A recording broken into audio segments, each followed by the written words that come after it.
Olá, boa tarde, tudo bem? Seja muito bem-vindo. Eu sou Maria Clara Leite e nós estamos ao vivo para todo o Brasil. Agora são exatamente 13 horas e 20 minutos pelo horário de Brasília. E nós vamos juntos ver o que foi destaque no Brasil e no mundo nessa semana, com análise de especialistas convidados aqui no nosso estúdio e também por videochamada. Fique ligado, porque tem muita informação aqui no Redação Hit de sábado, que começa agora. E nós começamos essa edição repercutindo a fuga de 2 detentos da Penitenciária Federal de Segurança Máxima de Mossoró, no Rio Grande do Norte. Já são mais de 70 horas após a fuga, algo sem precedentes no sistema prisional federal. A força-tarefa policial que está à caça de Rogério da Silva Mendonça, de 35 anos, e Deibson Tatu Cabral Nascimento, de 33, ambos da facção Comando Vermelho, recebeu relatos de uma família feita refém na noite desta sexta-feira na área rural da cidade, próximo à penitenciária. Segundo as vítimas, os fugitivos chegaram pelo mato por volta de 7h30 da noite e saíram por volta de 00:30 deste sábado. Rogério e Deibson estão na lista vermelha da Interpol, que reúne os criminosos mais procurados e mais perigosos do mundo. Foi realizada a perícia no presídio, que revelou aí mais detalhes da fuga. A perícia da Polícia Federal realizada na penitenciária de Mossoró indica que os presos fugiram após perfurar uma abertura com objetos de metal no local onde havia uma luminária na parede e saíram por um espaço que conecta as celas. Antes de fugirem, Rogério da Silva Mendonça e Deibson Cabral Nascimento estavam isolados em celas individuais, mas uma ao lado da outra, separadas por uma parede, o que pode ter facilitado o planejamento da ação. Em seguida, eles acessaram a laje do prédio e desceram por um poste de luz próximo. Dentro das celas foram encontrados objetos artesanais contendo metal, usados pelos detentos para fazer os cortes e perfurações que permitiram a fuga. Durante o trajeto, havia uma câmera de segurança que, segundo relatos das autoridades, não estava funcionando. Os refletores do poste mais próximo do local estavam desligados. O corregedor da prisão, o juiz Walter Nunes, informou que os 2 presos tinham, cada um, uma barra de ferro dentro da cela. Segundo ele, foi com essa barra que eles fizeram um buraco na parede ao lado da luminária. O corregedor disse também que a fuga dos presos foi filmada e que as imagens estão sendo analisadas pela investigação. Estão empenhados nas buscas pelos fugitivos 100 agentes da Polícia Federal, 100 agentes da Polícia Rodoviária Federal, 100 agentes das forças policiais locais, 3 helicópteros, drones e cães farejadores. Bem, após a fuga em Mossoró, o ministro Ricardo Lewandowski afastou a direção do presídio e ordenou uma intervenção. O ministro da Justiça, Ricardo Lewandowski, além de determinar o afastamento imediato da atual direção da Penitenciária Federal de Mossoró, Lewandowski ordenou também uma revisão nos protocolos de segurança das 5 penitenciárias federais do país, a abertura de inquérito pela Polícia Federal para investigar a fuga, a instalação de operação de recaptura dos detentos e a inclusão dos nomes dos fugitivos na lista da Interpol. Lewandowski classificou a fuga da Penitenciária Federal de Mossoró, considerada de segurança máxima, como uma série de eventos fortuitos. Nós estamos ativos, estamos atuando e empregando todos os nossos recursos materiais e humanos para, enfim, recapturar os fugitivos e apurar as responsabilidades do ocorrido e, mais do que isso, prevenir a repetição de um episódio como este, que nós entendemos que foi resultado de uma série de eventos fortuitos, para que esta situação não se repita. A fuga prisional desta quarta-feira é a primeira crise que o ministro da Justiça e Segurança Pública enfrenta no cargo. O ministro determinou um pente fino nos documentos para saber se existe algum problema já detectado no presídio em Mossoró. Os opositores de Lewandowski já afirmaram que pedirão que o ministro explique no Congresso os motivos que levaram à fuga. Bem, para falar mais sobre esse assunto, nós vamos conversar agora com o professor de Direito Internacional e Segurança Pública, professor Frederico Afonso, que está aqui então em nosso estúdio. Boa tarde, professor. Muito obrigada por ter aceitado aí o nosso convite. Boa tarde, Maria Clara. Boa tarde à nossa audiência.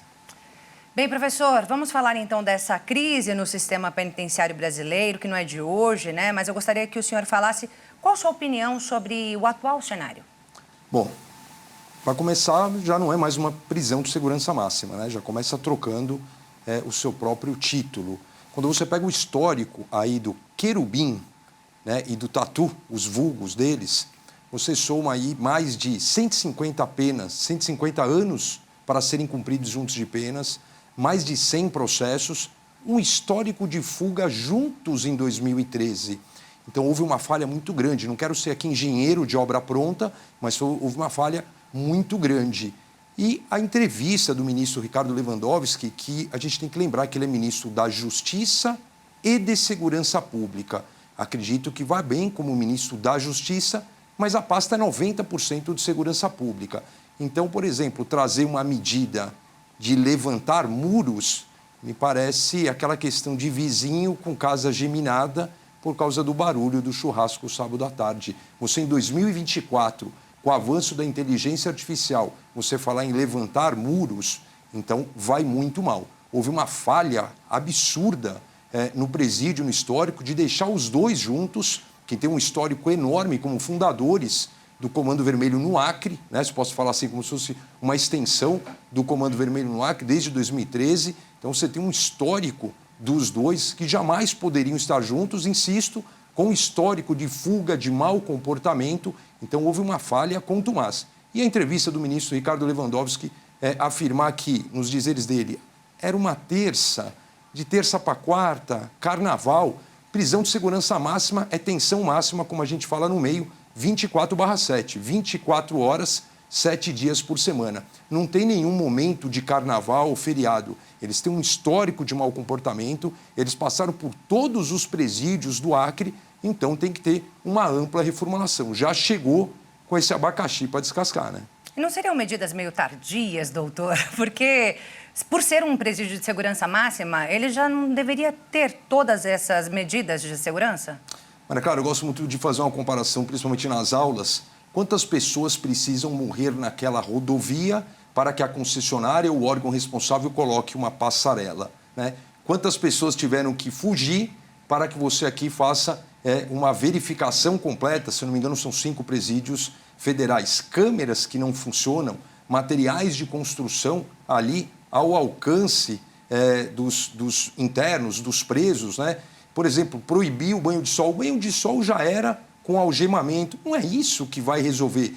Proibir, nesse tipo de presídio, você não tem visita íntima, mas você tem visita social. Não é isso que vai inibir, né? Você tem que... teve um modelo inspirado aí pelo presídio norte-americano, e aí quem acompanha isso sabe que foi uma cópia não muito genuína. Então, não é isso que vai, de fato, fortalecer o sistema penitenciário, né? A gente pode falar que o direito penitenciário ou o sistema penitenciário fica dentro de uma grande camada de segurança pública. Infelizmente, a gente está cheio de pseudo-especialistas na área, né? Então, eu espero, eu torço, é ministro de Estado, é o nosso ministro, que ele recomponha, que ele restabeleça, porque é um retrabalho para as forças policiais agora, né? Olha o contingente que está envolvido na captura destes dois. Então, que ele restabeleça a ordem, que ele consiga e que, de fato, a penitenciária, no futuro, restabeleça a sua condição de segurança máxima. É isso que a gente espera, né? Doutor, obrigada pelos seus esclarecimentos. Por enquanto, nós ficamos por aqui com esse assunto. Daqui a pouco, a gente conversa novamente sobre os destaques internacionais. Bem, e agora a gente segue com os destaques internacionais, né? As autoridades estrangeiras lamentaram a morte do líder da oposição política da Rússia, Alexei Navalny, em uma prisão no Ártico. Deshalb stehen wir füreinander ein. O chanceler alemão Olaf Scholz disse que estava muito triste com os relatos sobre a morte de Navalny. Enfatizou que era um sinal terrível de como a Rússia, como país, mudou nos últimos anos. O presidente da Ucrânia, Volodymyr Zelensky, acusou o presidente russo de ordenar a morte do opositor. Obviamente, ele foi morto por Putin, como milhares de outros que foram atormentados, torturados por causa desta única pessoa, disse ele.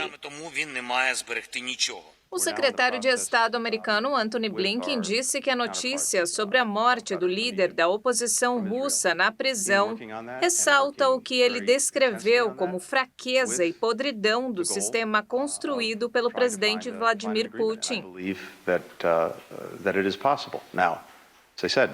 Yulia Navalny, esposa do opositor russo, discursou emocionada em Munique, na Alemanha, logo após a morte do marido. Ela pediu que a comunidade internacional se una para lutar contra o regime da Rússia. Quero que Putin e todos ao seu redor saibam que serão responsabilizados por tudo que fizeram ao nosso país, à minha família e ao meu marido. Esse dia chegará muito em breve, disse ela. Путинские друзья его правительства знали. Segundo autoridades russas, Navalny morreu depois de desmaiar e perder a consciência na colônia penal ao norte do Círculo Polar Ártico, onde cumpria uma longa pena de prisão. O político de 47 anos, de longe o líder da oposição mais famoso da Rússia, ganhou destaque há mais de uma década ao satirizar a classe de elite em torno do presidente Vladimir Putin e ao expressar alegações de corrupção em grande escala. E a Holanda tem que suspender até amanhã o fornecimento de peças para a manutenção dos aviões de guerra F-35 utilizados na faixa de Gaza por Israel na guerra contra o grupo armado Hamas, segundo a sentença do Tribunal de Recursos da região de Haia. O juiz relator escreveu no veredito que existe um claro risco de que graves violações do direito humanitário de guerra sejam cometidas por Israel na faixa de Gaza, usando esse tipo de avião de combate F-35. O Tribunal de Recursos rejeitou a argumentação do Tribunal de Primeira Instância, alegando que foi estabelecido que Israel não levou em conta as consequências para a população civil ao atacar alvos na faixa de Gaza com os aviões de guerra. A conclusão do juiz de apelação é considerada uma grande vitória para a ordem jurídica internacional e para as ONGs nacionais e internacionais baseadas na Holanda, que exigem que o país pare de abastecer Israel com peças substitutas ou de reserva a peças e acessórios destinados a este modelo de avião de guerra. Em 2016, o gabinete da ocasião expandiu a exportação geral dos componentes deste modelo de avião militar, incluindo países como Israel. As peças dos aviões caça são utilizadas por Israel nos bombardeios de Gaza e seu uso não esconde a destruição que está sendo perpetrada em território palestino. A decisão do Tribunal de Apelação surge 2 semanas depois da Corte Internacional de Justiça ter concluído que é possível que Israel esteja cometendo genocídio em Gaza. A Corte também impôs medidas vinculativas a Israel, que a Holanda diz endossar. Bem, agora nós retornamos com o professor Frederico Afonso, especialista em Direito Internacional e Segurança Pública, para falar acerca desses 2 assuntos. A situação da guerra na Europa e também no Oriente Médio, que está longe do fim e a todo momento acena aí com mais fatos dramáticos.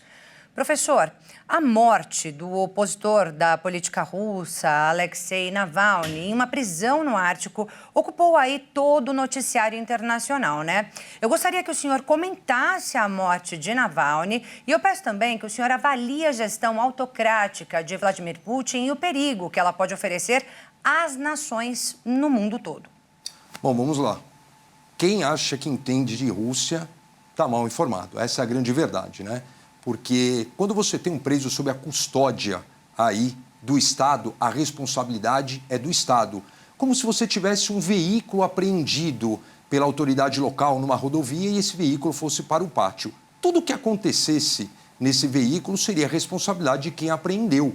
A mesma coisa do Alexei. Ele estava sob custódia, aliás, tinha passado com audiência com o juiz um dia antes, estava super bem. Esse mesmo Alexei que já tinha sido uma tentativa de envenenamento em 2020, lá na Alemanha. Ele era o principal opositor do Vladimir Putin, o qual passará por eleições no próximo mês. Todos os seus opositores tiveram mortes suspeitas. A ONU ontem, no ONU News, já pediu uma investigação isenta, ou seja, não por eles, por órgãos externos, né? Alegar simplesmente que morreu de causa natural, uma morte súbita ali, né? Ele caminhava no seu banho de sol e, após alguns passos, ele caiu já praticamente inconsciente, né? Então, o perigo que isso representa, né? O Vladimir Putin, ele é, como se fosse falar assim, da raiz da extinta União Soviética. O perigo maior sempre será para o Ocidente, né? Está todo mundo muito em conflito. Vide a Ucrânia, vide essa tensão em relação à OTAN, vide a tensão envolvendo o grupo terrorista Hamas, que atacou Israel. Então, fica tudo coligado, a região está sob máxima tensão. E essa questão aí do Tribunal de Recursos da Holanda é uma questão extremamente interessante, porque vence uma guerra quem tem a melhor logística. E este recurso, porque o Tribunal de Primeira Instância, isso foi oriundo de uma petição em novembro por ONGs nacionais e internacionais sediadas na Holanda e pediram a interrupção justamente do fornecimento de material de reposição, de logística, de material bélico para que a Holanda, então, pudesse fornecer a Israel. Alegou-se uma série de violações de direito humanitário. Direito humanitário são os direitos humanos em tempos de guerra, né? E aí o que acontece? O tribunal, a primeira instância, não deu deferimento à causa, ao pleiteado ali pelas ONGs, mas o Tribunal Recursal agora deu, inclusive, até amanhã, até o dia 18, que se interrompa o fornecimento desse suprimento de logística, principalmente envolvendo os caças. Quando você começa a atrapalhar a reposição logística, você começa literalmente a enfraquecer o poderio bélico. Se a moda pega de cada um entrar com uma ação em cada país partícipe, o que vai acontecer? Vai enfraquecer ainda mais, porque o cobertor, o dinheiro é curto, né? Então depende muito desse apoio aí, não só da OTAN, mas como dos países parceiros. Caso contrário, o que vai acontecer? A Ucrânia não vai dar conta, Israel não vai dar conta. E todos nós sabemos que o poderio bélico, hoje, voltando a falar aqui, da Rússia, né, dizima a Ucrânia a hora que quiser. Então, há sim uma tensão, né? O Joe Biden deu uma entrevista ontem e já apontou a responsabilidade do governo russo na morte do seu principal opositor. Doutor, muito obrigada pela sua participação aqui. Foram informações muito esclarecedoras ao nosso telespectador. Mais uma vez, então, aqui participando do nosso jornal, te agradeço. Maria Clara, obrigado. Boa tarde, bom jornal. Boa tarde.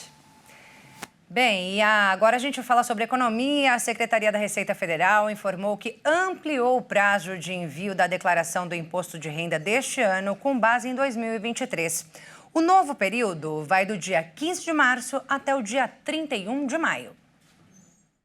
As regras oficiais do Imposto de Renda Pessoa Física 2024 ainda não foram publicadas pela Receita Federal, mas a principal mudança da declaração desse ano foi a ampliação da faixa de isenção de maio de 2023 em diante. A Receita informou que a medida isentou o imposto para quem ganhava até R$ 2.640, o que equivale a 2 salários mínimos. 13.700.000 pessoas ficaram isentas do tributo desde maio do ano passado, o que representa cerca de 33% do total de declarantes do imposto de renda. Outra novidade do IR 2024 é a prioridade de restituição para os contribuintes que fazem a declaração pré-preenchida e escolhem o Pix para a restituição. Mas para isso, a chave do contribuinte deverá ser necessariamente o seu CPF. Segundo a Receita Federal, nesse formato de declaração, as informações são carregadas de forma automática,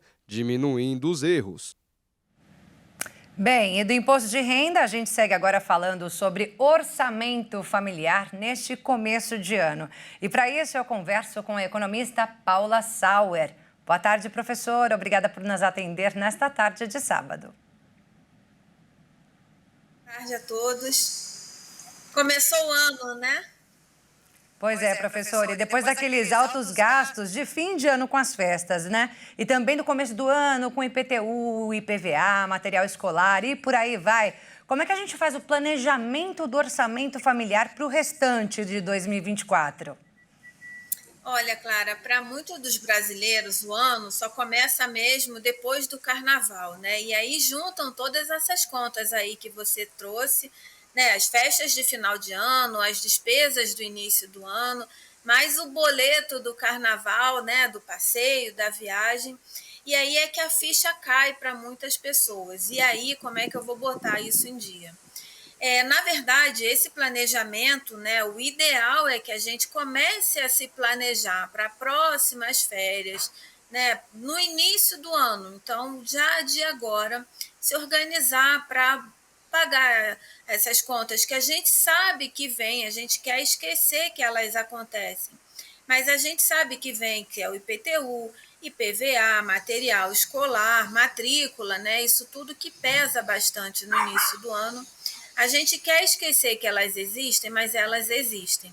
Então, a gente deve já, com base no que foi gasto esse ano, ver qual é esse montante, dividir pelos meses do ano esse valor e montar uma reserva de emergência para se organizar.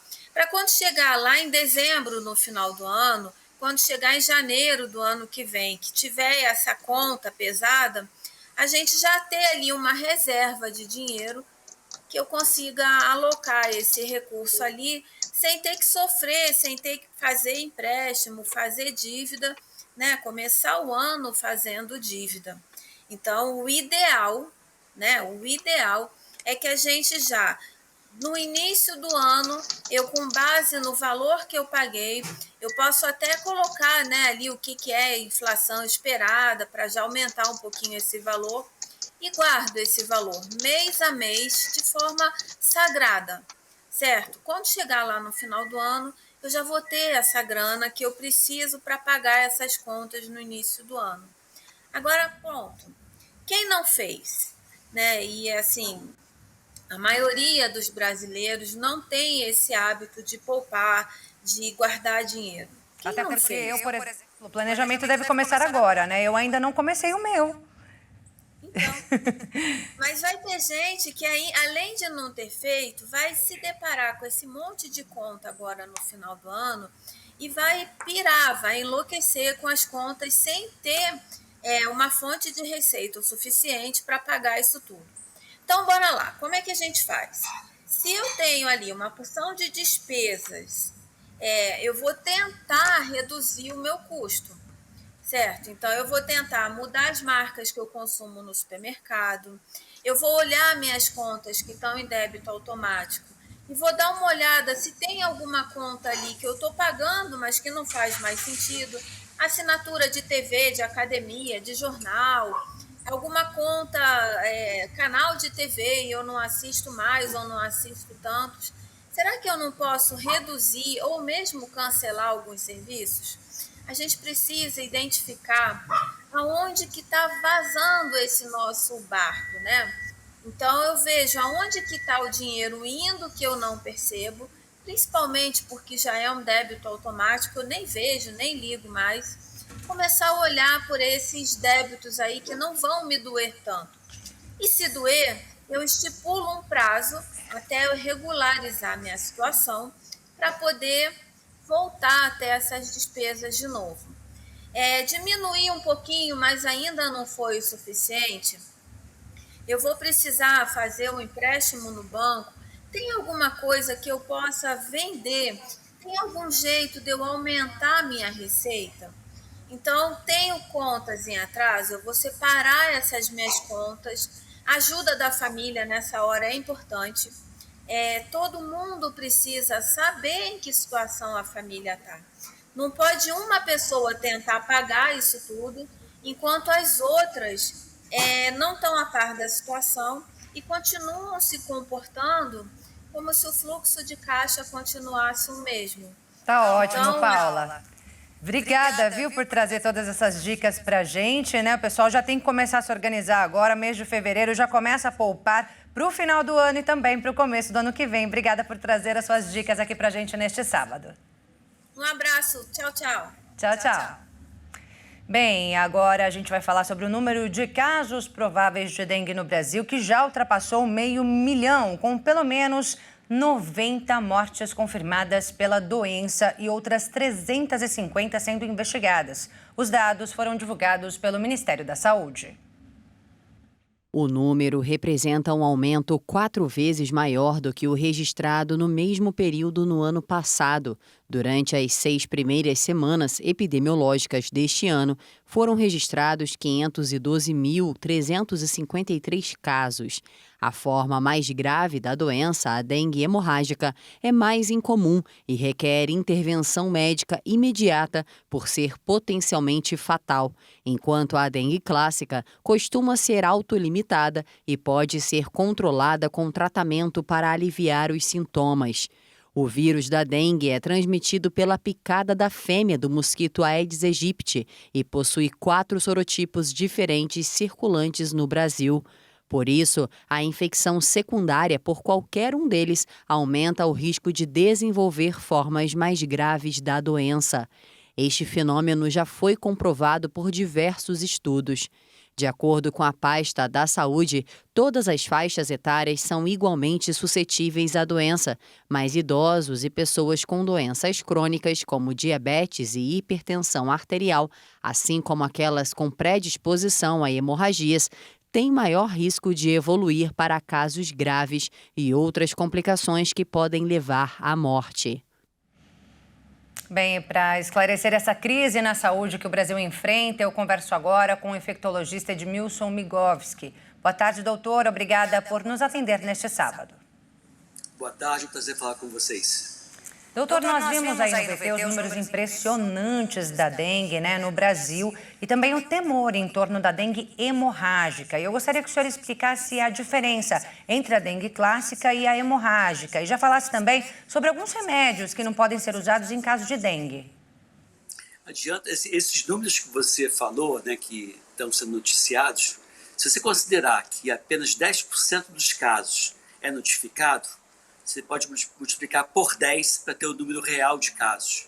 E se você considerar que apenas 1 em cada 4 desenvolve sinais e sintomas, se a gente for contabilizar o número real de pessoas que já se infectaram, você pode multiplicar esse número por 10 e depois por 4, vai ser o número real de pessoas infectadas no nosso país nesse momento. Então, o número é muito mais assustador. Mas, voltando para a sua pergunta, né, qual é a diferença da dengue clássica para a dengue hemorrágica, é que na dengue hemorrágica é uma definição que leva em consideração a baixa de plaquetas, o extravasamento de líquidos dos vasos para a cavidade abdominal ou torácica, né, e um quadro de maior gravidade, comprometendo inclusive a pressão arterial desse sujeito.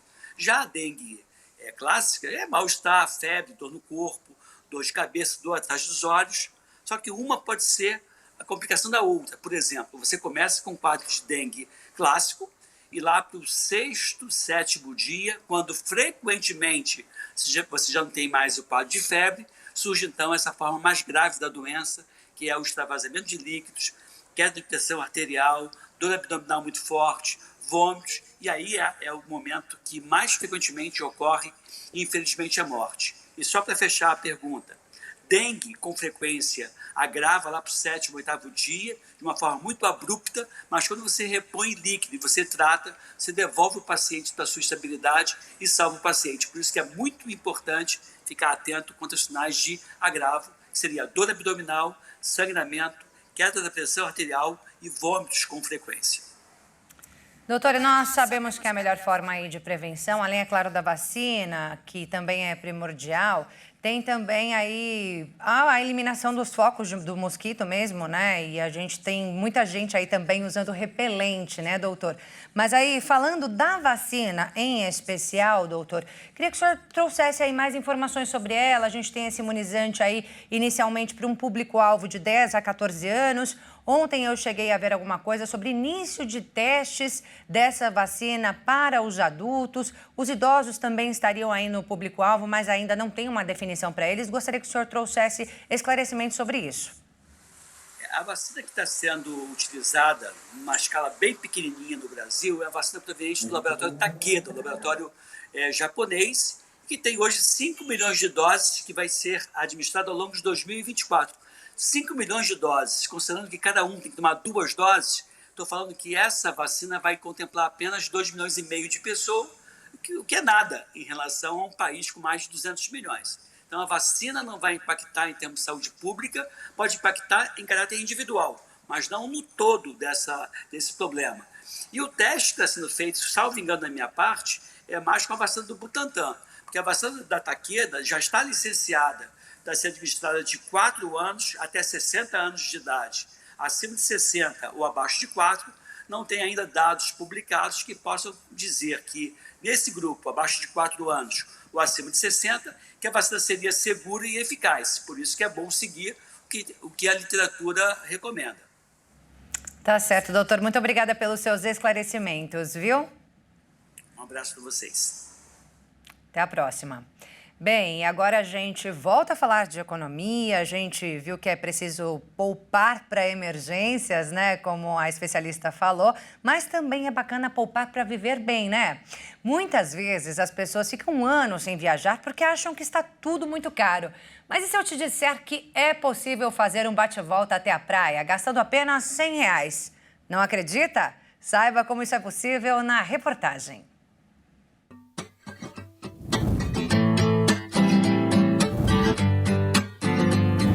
Milhas revertidas em passagens aéreas para qualquer lugar do mundo. Com a compra de um único celular, Vanessa acumulou milhagem suficiente para viajar quase de graça. Sim, acumulei uma passagem aérea aí, já ganhei somente com essa compra. Já são inúmeras viagens carimbadas no passaporte. E a maior parte delas muito mais em conta do que a maioria costuma pagar. Ou até mesmo com custo zero para passagens por causa das milhas. Eu poderia ir no shopping, comprar um eletrodoméstico, comprar um celular. Então, tudo isso, ao invés da gente ir no lugar para fazer essas compras, a gente compra através da internet, por sites parceiros de companhias aéreas. E esses sites você vai pontuando lá dentro. A maioria acha que o cartão de crédito é o melhor meio de acumular milhas, e não é. O cartão de crédito é uma das estratégias que existe para isso. Essas e outras dicas de como economizar em viagens internacionais, Vanessa Marinho publica em perfis na internet. Tem vídeo ensinando a acumular milhas. Mostrando como que a gente acumula milhares de milhas. E conteúdo para encontrar as melhores promoções. E a especialista em viagem econômica diz que com uma boa pesquisa e planejamento, é possível economizar até na hospedagem. Um dia desse eu consegui para um cliente uma mesma estadia, no mesmo período, a mesma data, tudo igualzinho, o mesmo quarto. Eu consegui uma diferença de R$500, só utilizando uma estratégia de pesquisa que eu faço. Nesse outro vídeo, Vanessa lista 13 países onde o real tem mais valor. Esses países realmente são muito econômicos, a gente já foi em 3 deles. E, por exemplo, Tailândia, a gente ficou num resort na beira da praia, tinha um parque aquático dentro dele, e a gente pagou em torno de R$350 diária para nós 3. Então, realmente, o valor é muito mais barato. Bem, até aqui nós ouvimos as dicas da Vanessa sobre como viajar para fora do Brasil com baixo custo. Mas dá para se divertir bastante por aqui também. Eu tenho certeza que tem lugares incríveis aí perto da sua casa. E dependendo de onde você estiver, dá para se deslocar de metrô, trem, ônibus. Isso é o que faz o jovem que nós vamos conhecer agora. esse sabe aproveitar a vida, viu? Ele se diverte a valer, sozinho, sem carro e gastando bem pouco. Indo para a praia de trem, a poucas horas de São Paulo, por menos de R$100. Já pensou fazer um bate-volta até a praia por esse valor? O JP não só conseguiu, mas decidiu mostrar a aventura em uma publicação na internet. O goiano morador de São Paulo sempre compartilha as aventuras na rede, seja de viagens ou passeios na capital paulista. Então, passear, né, aqui por São Paulo, gastando pouco, e por outros estados do país também deve ser assim, mas principalmente aqui em São Paulo, que é onde eu moro, a gente precisa estar muito atento de como funciona o transporte público, né, os ônibus que fazem as cidades, e eu fiz um rolê para a praia, gastando só R$100, isso de passagem, né? E é sempre assim, de trem, de ônibus, bike ou a pé. Você já vai dar de frente com a entrada da Prainha Branca, tá? E é uma trilha, gente, de 20, 25 minutos aqui, lugar incrível. JP costuma viajar sozinho, mas diz que sempre arruma companhia nos lugares onde se hospeda. Normalmente pousadas com quartos compartilhados, bem mais em conta que qualquer outra hospedagem. Eu acabo economizando pra caramba, viu? E fazendo muita amizade. Esses lugares interessantes porque você convive com pessoas, às vezes, de outros países, né, outros estados que estão ali viajando também, você acaba fazendo uma network, né, e a viagem fica mais interessante ainda. Ele diz que pesquisando bem, a viagem tem tudo para dar certo e garante que dá para curtir muito, gastando pouco. Você que não tem carro, que não tem companhia, faz igual eu.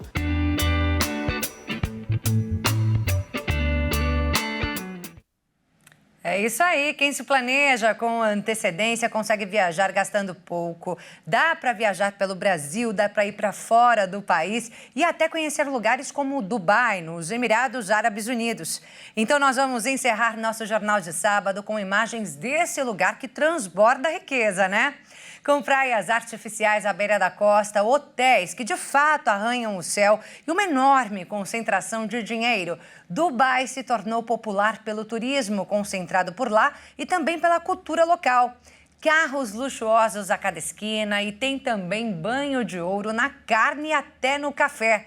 No entanto, esse luxo todo pode não ser tão caro assim, viu?